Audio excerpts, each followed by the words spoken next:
Hi, my name is Anna. I'm 33 years old and I have a dream. I want to become Miss Bikini Olympia. I live in Israel in the city of Bat Yam with my dog Richie and my cat Tinkles. I work at a company that exports flowers. I basically have to pack the flowers in the boxes and then stock the boxes, making sure they're shipped on the plane and get in the good shape to the clients. And I also do a bunch of office work. Throughout my life, I was never balanced with my weight. I was going back and forth. I was a chubby child. And whenever I wanted to lose weight, I was just starving myself. I never knew what a balance is, what a healthy diet is. And I just gone through life like that until I discovered the gym. And the moment I discovered it, slowly but surely, it became an addiction. I started to work out 2 times a week and then it became every day until I discovered my next challenge, bodybuilding. I competed after I was training about a year in a gym, and it only happened because my friends, the coaches that worked in the gym, challenged me to do so. I said to myself, I will only do it as a challenge. It's a one time experience. I just want to do it for the memories, to show myself that I can achieve anything. And I really didn't know that I'm going to fall in love with it so much.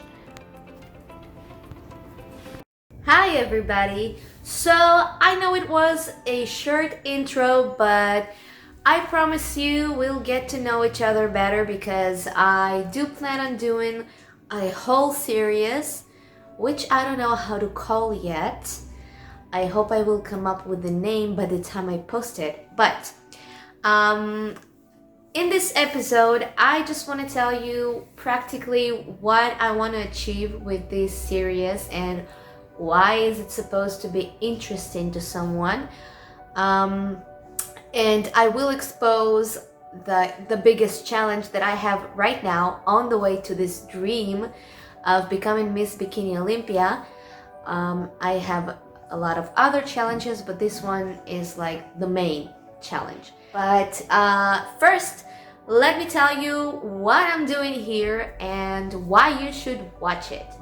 So, first of all, I decided to do this series because I hopefully will provide inspiration and encouragement to people that are facing challenges and obstacles on the way to their dreams.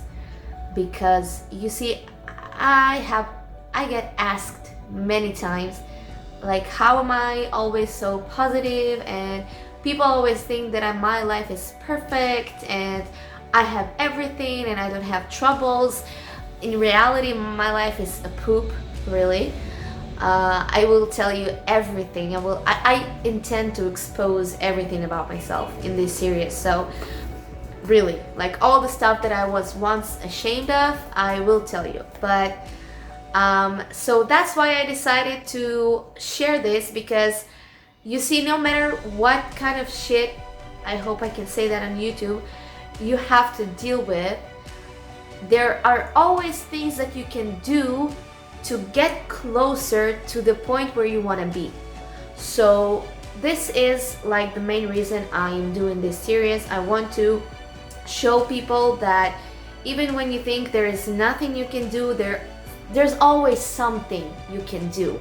And focusing on what you can't do will not bring you closer to anything good, but trying to look at a situation and just calculate what is your next step and what you can do now, what are the actions, is always the way, because there's always something you can do. Reason number 2 is actually for myself, is to keep myself accountable. And the moment I expose it there, I put it in the internet and people will see that. I hope people will see that.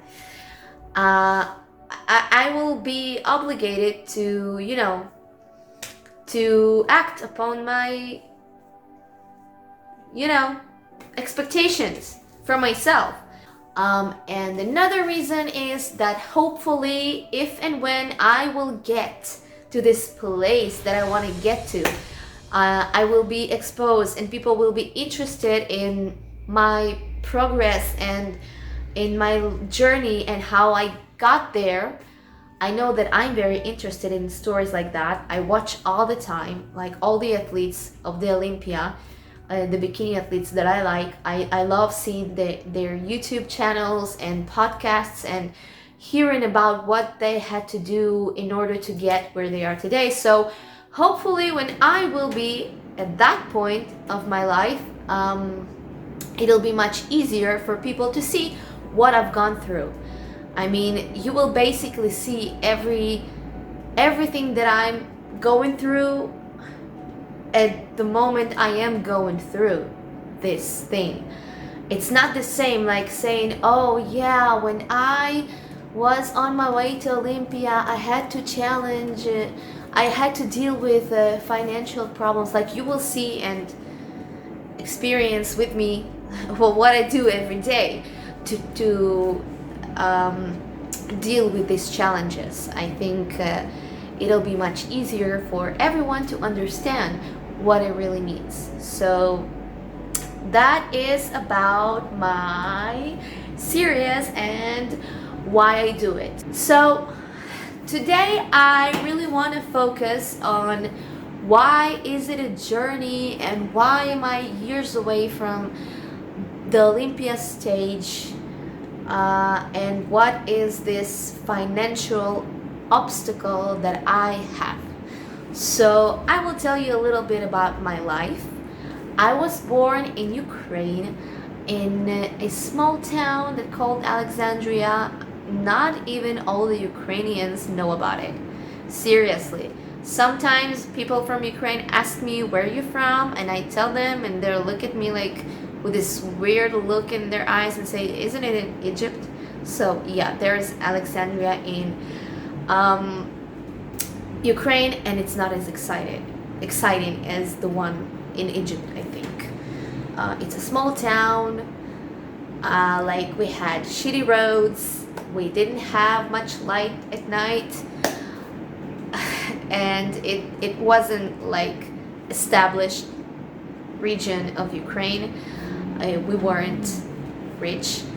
I don't know if we were like in the middle. We were like below the average, I think, in the economical situation of our family. So my dad worked. My mom was a homestay mom. When I was 9, my parents and my sister, which is 2 years younger than me, moved to Israel. Since my dad is Jewish, my mom isn't, but my dad is Jewish, we were able to immigrate to Israel. I'm guessing my parents did that in order to find better life because, again, the life in Ukraine wasn't amazing. But as it turns out, it's not amazing for us here either because a year after we got here in Israel, my parents went upside down on their mortgage. We lost the apartment that they bought. They got into a lot of debts from all sorts of sources, from the apartment because it was sold like for lower price. It didn't cover the mortgage, the credit card debts, the bills, and all the stuff together. Basically it was a hard time, and my parents really got out of all these debts just a few years ago, which means they were like over 20 years in debts. It means that we had really rough times. I don't want it to sound like I was this poor child, because really I had a great childhood with great parents that even though we had a lot of troubles, they did everything they could to give me and my sister all we needed, like really. Yeah, we had some rough times. I remember my mom crying because she didn't know what to put on the table. We literally had like nothing in the fridge and in the kitchen cabinets. It was tough. People came to our home to confiscate stuff because of the debts. Yeah, there were like these moments that were really not good memories, but overall my childhood again was great, and I am really grateful for everything that I experienced in life, because childhood like that, it teaches you to be a fighter and to go and do stuff in order to get what you want, because I didn't get everything I wanted right away. I don't think I know a life where I just could go and get what I wanted. I only know a life that is really calculated, and it's like we're living from one month to another, from one paycheck to another paycheck, till now. But I really do still grateful and appreciate every experience I had, because I became who I am because of that, and I am really pleased with myself, even with all the flaws and the fact that I am still not a financial genius, and I did get myself in trouble twice now in my life with the money. But still, like, I'm not sitting on my butt waiting for something to happen. Whenever I get into trouble, I just, even if it's hard at the beginning, at the end of the day, I do find a way to go and deal with it. One of the obstacles that I have right now is the financial obstacle. I have debts. They happened because I lost a job. I didn't work for a few months. It was in the times where I purchased a car and I had credit card expenses, and I took some loans to cover other loans, and the situation of not working for a few months and not having any income just made this big debt that I had to different kinds of sources, and I had a few rough months before I put it all together and came with some kind of how do you say it? Came up with a plan where I pay every month the amount that I need to pay.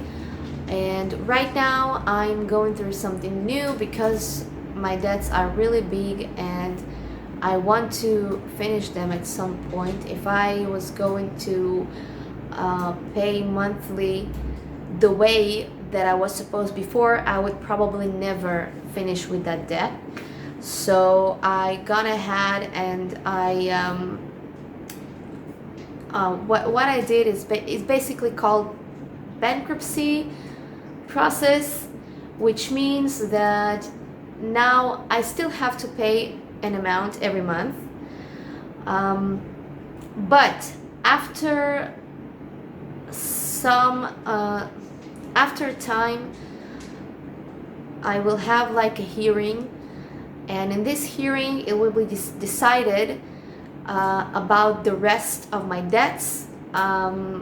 Like, am I going to pay for another period of time, or they're just going to be they're going to be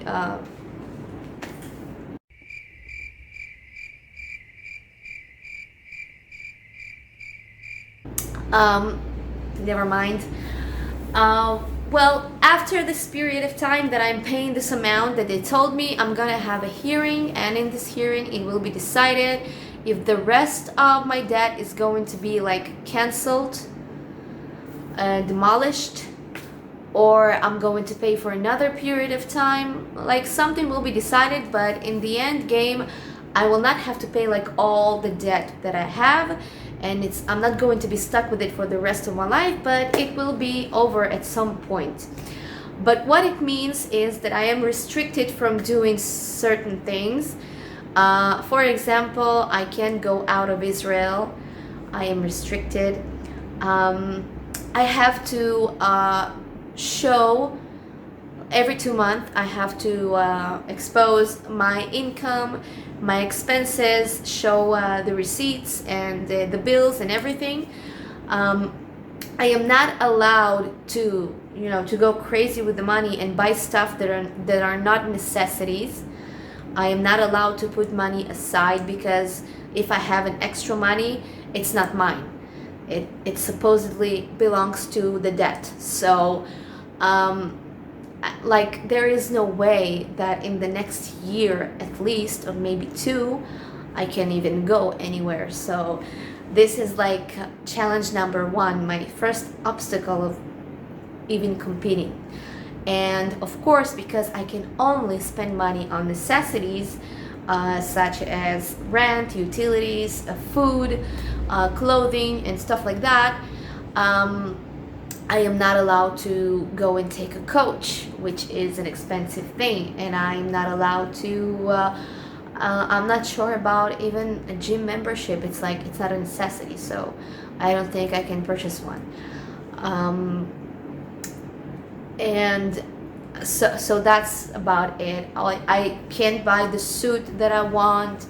Of course, I can't, pay for tan, makeup, competition fees. So, and another thing is that a prep diet is really not that cheap. Even though you're like supposedly eat less, you eat specific things that cost a little more than like a regular diet. So and I know that because after my first competition, I think 2 years ago, I tried to start a prep for another competition, and I remember that I broke my diet because I didn't have any chicken breasts, I didn't have eggs, I didn't have fish.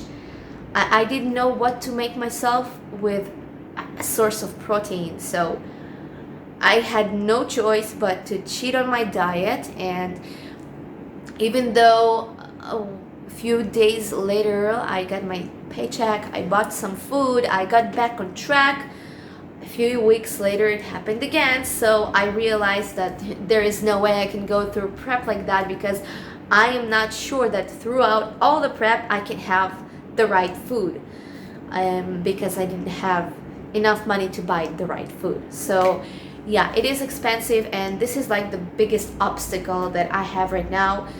And this is my priority right now, to take care of the financial problem. But I will still work out, and I will still maintain my nutrition as much as I can. And yeah, I will still do whatever I can do. So the moment that I will be able to compete and I will have the means to do that, I will be ready. Like, I'm not going to start at a point zero with no shape whatsoever. I'm going to build the body that I can build right now with what I have, which is not much. I will do the next episode about my gym corner, because that's what I have, with a very limited equipment. But yeah, we also don't have gyms here in Israel yet. They're not open because of the quarantine. I don't think I saw a gym for like over a year now, because before the quarantine I didn't have membership, and I also had a break for about a year from training. So I didn't train in a gym for a long time. But I do home workouts almost every day, at least 5 workouts a week. And I do some cardio, and yeah. So basically what I'm going to show you in my series is what I can do with what I do have, And I really hope that like in a year or so I will make an episode about me starting a prep to some competition. I really hope that by the end of this year I will already have some competition in mind here in Israel, of course, because I really have to like start somewhere. And even though here in Israel bodybuilding is not, it's not a developed industry, yeah, it's not a recognized sport, so the competitions here, they don't really qualify you for anything, like any big competition, or giving you some pro cards or something like that. I know that if I will compete here, it's not going to get me closer like to the Olympia, but it will help me to learn, to experience preps, to know my body better, and to understand what I need to do in order to someday compete and really make it and be the best that I could. So yeah, that's it, I think, for the first episode. That is enough. I really hope that you're going to keep following my journey. It will encourage me so much. And of course, I will be happy to receive your comments and things that you want to know, what you want me to do episodes about, what interests you. Oh, and I should really tell you why I want to be Miss Bikini Olympia. Like, I'm not a coach, and I'm not interested in being a coach. I don't want to coach other people. What I do really enjoy is working on my physique, and I want to get it to a place where it never was before. When I look at the competitions, I see the bikini girls, and they look like sculpted goddesses, and really that's what I want to do for a living. I want to be a sculpted goddess. Yeah, that's what I want to do, and in that way inspire other people to, you know, see this sport and maybe not get into bodybuilding, but get into well-being and healthy lifestyle. And hopefully, if I will really achieve my goal on stepping on that big stage, I will make some difference in the bodybuilding industry here in Israel. I mean, I really hope I will. I really hope to bring something to make this industry more serious and professional, and to at some point be recognizable as sport, as a legitimate sport. I think we don't have it here in Israel, and I really hope I will be able to maybe change that. And yeah, that's it. So guys, on the next episode, I'm going to show you my limited gym corner. As I said, I am going to tell you what I do about my workouts and all sorts of tips of how I try to imitate, you know, the workout that I did at the gym, you know, because I don't have all the machines. So what kind of exercise I do, or what do I do with the equipment here at home that will make it feel more like, you know, the machine, or feel my muscle as much as I can. So I hope to see you in the next episode, and you can visit my Instagram page. You can see content in there, and I share stories with my daily activity, with my meals, and just some stuff. And you can also see in there all the progress I did throughout the years, from the moment I began to work out and until today. Yeah, so visit there, and I hope you like this one. Bye bye.